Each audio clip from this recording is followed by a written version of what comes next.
శ్రీ గురు చైత్ర పారాయణం. శ్రీ గురు చైత్ర అధ్యాయం 15. ఓం శ్రీ గణేశాయ నమః. శ్రీ సరస్వత్యై నమః. శ్రీ గురుభ్యో నమః. సిద్ధయోగి ఇలా చెప్పారు. నాయన, కొద్ది కాలంలోనే శ్రీగురుని మహిమ అన్ని దిక్కులా వ్యాపించి సుదూర ప్రాంతాల నుండి కూడా ఎందరెందరో తమ కోరికలు నెరవేర్చుకోవడానికే ఆయనను దర్శించేవారు. వారిలో మంచివాళ్లతో పాటు భక్తుల వేషాలలో ఎందరో దుష్టులు కూడా ఉండేవారు. పూర్వం పరశురాముడు దుష్టులైన రాజులను ఓడించి సంపాదించిన భూమండలమంతా దానమిచ్చేసి సహ్యాద్రి పర్వతానికి దక్షిణ దిక్కున ఉన్న కొంకణ దేశంలో ఒక చోట తపస్సు చేసుకుంటున్నారు. కానీ కొందరు దురాశపరులు ఆయన వద్దకు వెళ్ళి తమకు కూడా భూమి ఇప్పించమని కోరారు.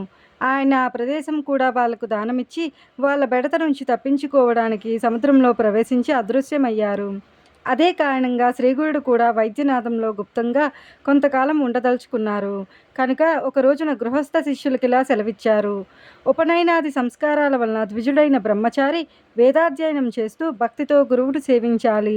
అతడికి పగటి నిద్ర తగదు.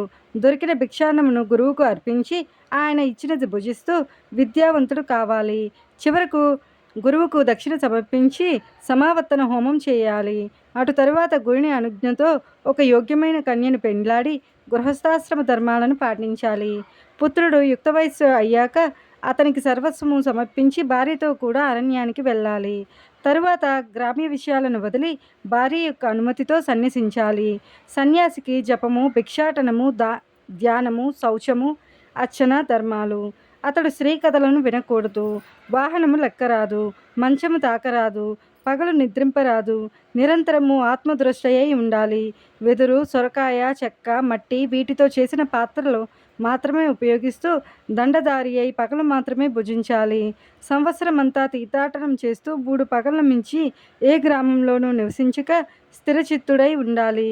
అలా తిరగటానికి శరీరంలో శక్తి లేకపోతే సదా దైవాన్ని ధ్యానిస్తూ ఒక మహాక్షేత్రంలో నివసించాలి. ఇలా చెప్పి గృహస్థ శిష్యులను వారి వారి గృహాలకు పంపి సన్యాసులైన శిష్యులకు శ్రీగురుడు ఇలా చెప్పారు. నాయనలారా, మీరందరూ తీర్థయాత్రలకు వెళ్ళండి. మీకు మళ్ళా శ్రీశైలంలో బహుధాన్య సంవత్సరంలో మా దర్శనం అవుతుంది అన్నారు. అప్పుడు ఆ శిష్యులు, స్వామి, సర్వతీర్థాలు మీ పాదాల వద్దనే ఉన్నాయని శాస్త్రాలు చెబుతున్నాయి కదా, మిమ్మల్ని విడిచి మేము ఎక్కడికి పోగలము? దానివల్ల మాకు కలిగే లాభం ఏమున్నది అన్నారు.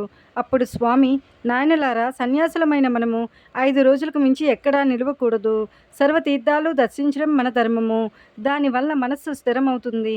అటు తరువాత ఒక చోట స్థిరంగా ఉండడం శ్రేయస్కరము అని చెప్పారు. అప్పుడు శిష్యులు, స్వామి, మీ మాటయే మాకు ప్రమాణము. మేము ఏ ఏ తీర్థాలు దర్శించాలో సెలవియ్యండి అని కోరారు. అప్పుడు శ్రీగురుడు ఇలా చెప్పారు. నాయనలారా, తీర్థాలన్నింటిలోకి ఉత్తమమైన కాశీకి వెళ్ళి గంగను సేవించి గంగా తటయాత్ర చేయండి. అటు తరువాత యమున, సరస్వతి నదులను కూడా అలానే సేవించండి. అందువల్ల పితృదేవతలకు సంతృప్తి, మీకు శాశ్వత బ్రహ్మలోక ప్రాప్తి కలుగుతాయి.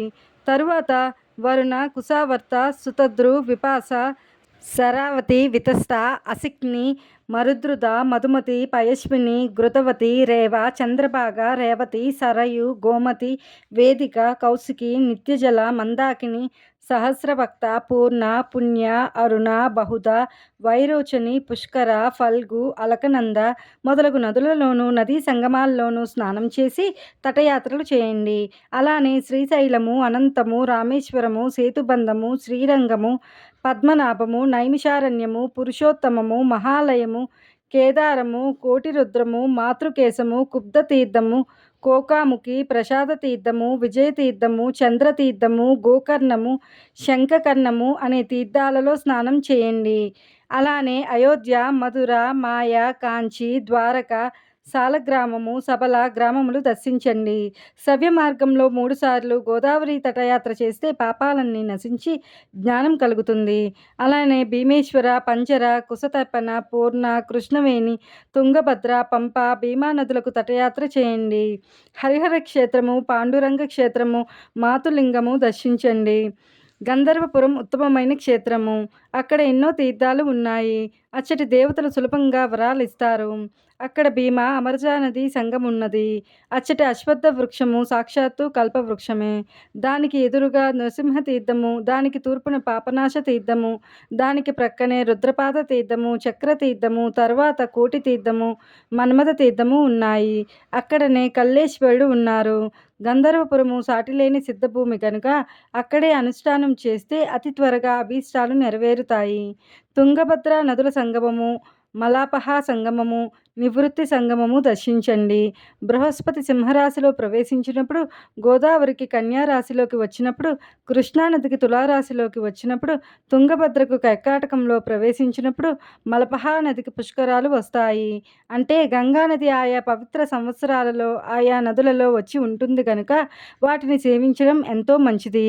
అలానే ఆయా నదులు సముద్రంలో కలిసే చోట స్నానం చేయడం వల్ల ఎంతో పుణ్యం వస్తుంది. కుంభకోణము, కన్యాకుమారి, మత్స్యతీర్థము, పక్షితీర్థము, ధనుష్కోటి, కొల్హాపురము, కరవీరము, మహాబలేశ్వరము దర్శించండి. బెల్లవటి, వరుణా సంగమము, కృష్ణా తీరంలోనున్న ఋష్యాశ్రమము దర్శించండి.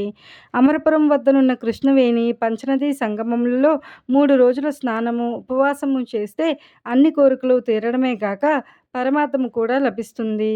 యుగాలయము, శూర్పాలయము, కపిలాశ్రమము, కేదారము, పిఠాపురము దర్శించండి. అక్కడ శ్రీ దత్తాత్రేయ స్వామి ఉన్నారు. తరువాత మణిగిరి, వృషభాద్రి, కళ్యాణ నగరము, అహోబిలము దర్శించండి. కర్కాటక రాశిలో సూర్యుడు ప్రవేశించినప్పటి నుండి నదులు రజస్వలలు కనుక వాటిలో స్నానం చేయకూడదు. నదీ తీరాలలో నివసించే వారికి మాత్రమే ఈ నిషేధము వర్తించదు. నదులకు క్రొత్త నీరు వచ్చే రోజులే రజస్వల కాలము.